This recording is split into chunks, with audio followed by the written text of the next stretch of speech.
Let's get more from Labour on this autumn statement.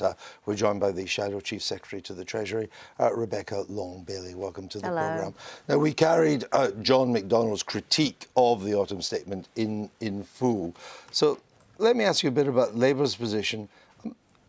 Do you want to balance the books? Certainly, and we would have liked to have seen more certainty from the Chancellor today.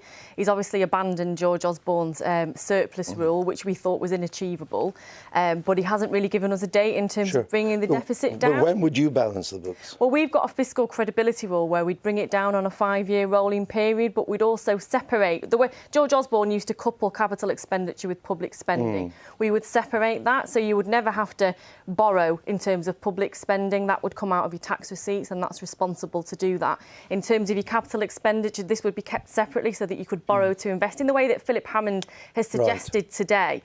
And at the same time, you would bring the deficit down. But you are promising to spend a lot more on current spending. You've called for the reversal of the universal credit cuts. That's at least $3 billion.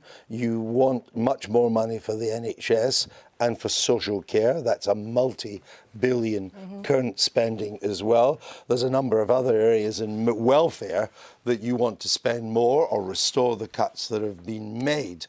So I don't understand, given you're going to add all that to current spending, when you would balance even that bit of the budget. Well, we wouldn't have made the same decisions that this government has made. We wouldn't have cut capital gain tax, we wouldn't have slashed inheritance tax for the most wealthy in society, and then expected the most vulnerable in society to shoulder the burden like they are having to do so through universal credit and also the cuts to employment support allowance.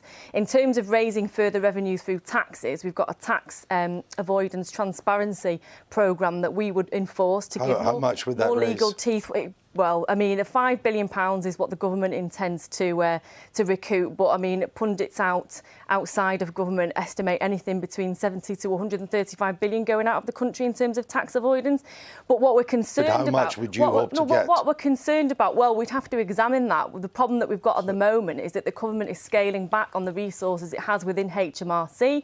It's cutting the number of offices it's got. It's cutting the number of employees in each department. So in order to try and get an accurate vision of how much money we're actually losing per year, the government doesn't even have those resources itself, so we would make sure that HMRC was adequately resourced. Now, the third point in terms of increasing your tax revenue is ensuring that we get our productivity levels up. The OBR report today, you know, had horrific productivity predictions yet again. The Chancellor referred to in his speech the fact that he appreciated that there was a productivity problem. So something isn't going well for this government. They're not investing in industry, they're not investing in infrastructure, and they're not creating the high-paid, high-skilled jobs of the future that would result in future tax returns for the government. Why do you want to balance the books? Because it's fiscally responsible to do so. You can't expect to pluck money from the money tree. It's responsible for the government to invest in the future, but at the same time, you should never have to borrow for your public spending. That should come through your tax. Well, what other government does it? Pardon? What other government does balance the books around the Western world? Well, there are a number of fiscal positions taken by other governments around the world. It's difficult to pinpoint particular governments who have a 0% deficit. I think it's Germany is one. Well, they've had a long-term industrial strategy, and I think as I look at Italy, I look at Italy, them. France, Spain, the United States. They're not planning to balance the books. So I wondered why Labour thought it was so important. No, it's fiscally responsible to balance the books, but you can't balance the books at the expense of not investing in your future and your future infrastructure, because you have to balance the books at the same time of ensuring future productivity and future tax receipts. What would you do to raise productivity? Well, we'd invest in infrastructure on a larger scale than the Chancellor's put forward today. What he said today is certainly welcome. Some of it's a repeat of what his predecessor had put forward. That's a long term. It takes a long time for infrastructure investment, A, to happen, and B, to have an impact on productivity. No, I think there's... So what would you do to raise it in the first couple of years? There's a large number, Andrew, of shovel-ready projects in the infrastructure pipeline, and we didn't hear mention of many of those ones are today. they? Well, I mean, I've got a massively long list that I can email across to you. Well, you know, we've got HS2 that doesn't seem to be progressing very fast. There's electrification of the Midlands main line, which has been halted time and time again. Well, we've got a vast number of them, and they're available on the government website. But give me a shovel-ready one. Take a look at them. I understand the website's full of infrastructure projects, and I perfectly take Labour's point that a lot of them haven't been implemented. But give me an infrastructure project that is shovel-ready. Well, Swansea Tidal Lagoon is something that the government has been pushing for. That would take years to plan. That hasn't even got planning permission yet. Well, I think if you look on the government website, Andrew, you can see a long list of the shovel-ready projects if you're so interested to do so. No, what I see on the point is this. There are a list what I see on the government website. For the government what I see on the government today. website is a long list of infrastructure projects. What I don't see is shovel-ready. I'll give you an example, get you to react. HS2 was approved 8 years ago, so it was hardly shovel-ready. In fact, the diggers turned up last week to begin part of the building in Bucks. They didn't have the right local authority permits. They'll be sent away and they won't be allowed back to sometime in the new year. It's not shovel ready. I appreciate there are a number of local issues on particular projects and those need to be addressed as quickly as possible, but there are a number of projects that if the Chancellor did a bit of further investigation on, he would find that they were shovel ready. And again, if you look at the government website, there is a long list of those available. You were the one that but I do appreciate that, as you said, there are some that are affected by local considerations. But the point is that the Chancellor hasn't even touched the sides in what we need to secure further productivity increases in this country. And it's not just talking about shovel-ready projects, it's about investing in skills and education. We've seen horrific cuts to education over the last few years. We are not skilling our workforce up for the future. We are not delivering the long-term prosperity this country needs. Do you buy the OBR's verdict that the government will end up borrowing a lot more money because of the impact of Brexit? I mean, does Labour accept that analysis? I think we're in extremely uncertain times and we've seen quite a lot of chaos from the government so far.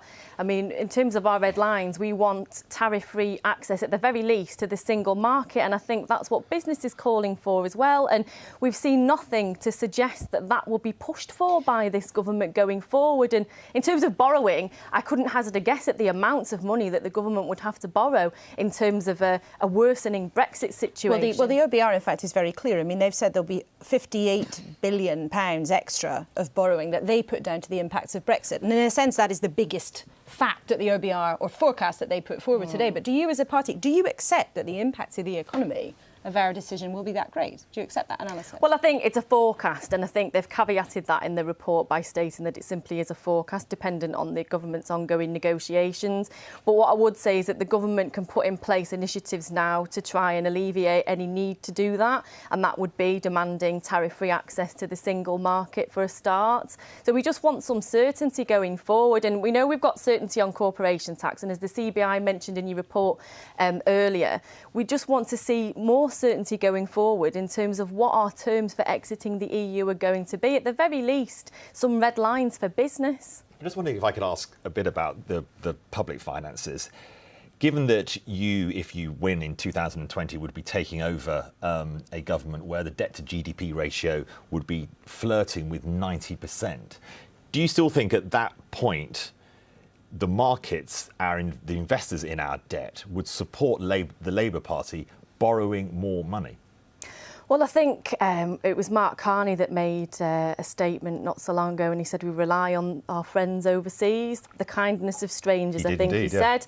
And the longer our situation is uncertain, the longer that kindness erodes away. What I'm wondering about is, given the downgrading of the public finances by the Office for Budget Responsibility today, do you still stick to the notion that the markets would still support a Labour government borrowing more money, given that in 2020 the public finances are going to be in far worse a state than you thought you were going to inherit if you win the election in 2020? Well, we really hope that they're not, and we need to see some business red lines. No, but do you think you can borrow more? I just wonder if you think it's sustainable. I think you need to borrow to invest in infrastructure. So you think you could borrow more, even though debt to GDP ratio is at 90%? No, you'd have to assess the public finances at the time, but you couldn't cut off your arms.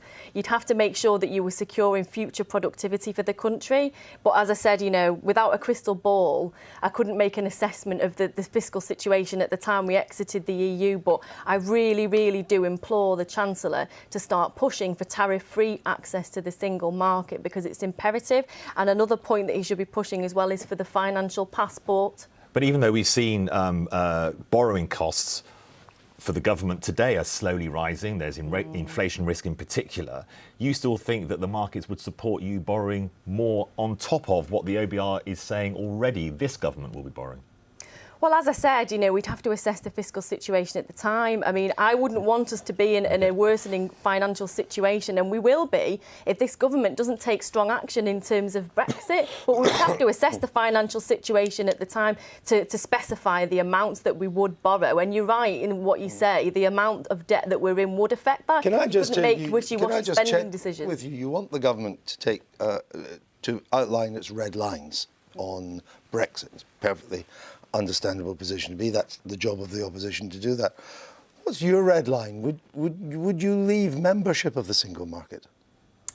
We wouldn't want to leave membership of the single market, but at the very least we want tariff-free access, and we want the government to start negotiating. You said you wouldn't that. leave membership of the single market. We wouldn't like to leave membership of the single market.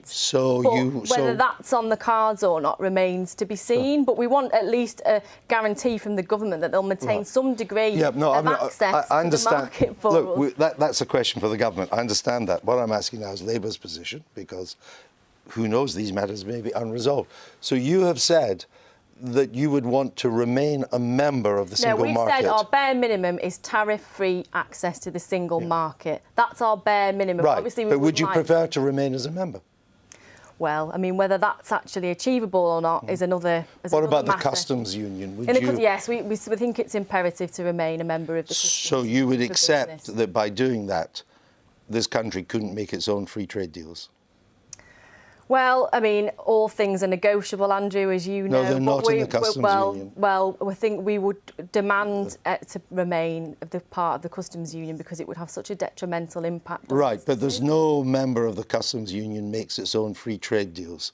So you would accept that we could not then do free trade deals with Canada, America, Australia, India, if Labour's policy of remaining in the customs union Well, stays. just because it hasn't happened so far doesn't mean that it might not be open to negotiations in the future, Andrew. I mean, we're in very politically uncertain times at the moment, and if you'd have told me that we'd have been out of the EU 6 months ago, I'd have probably laughed. Yeah, but that was a vote of the people. The customs union is quite clear on traded goods, and that's all it covers is traded goods, is that the whole point of being in the customs union is that the customs union does the free trade deals. Yeah.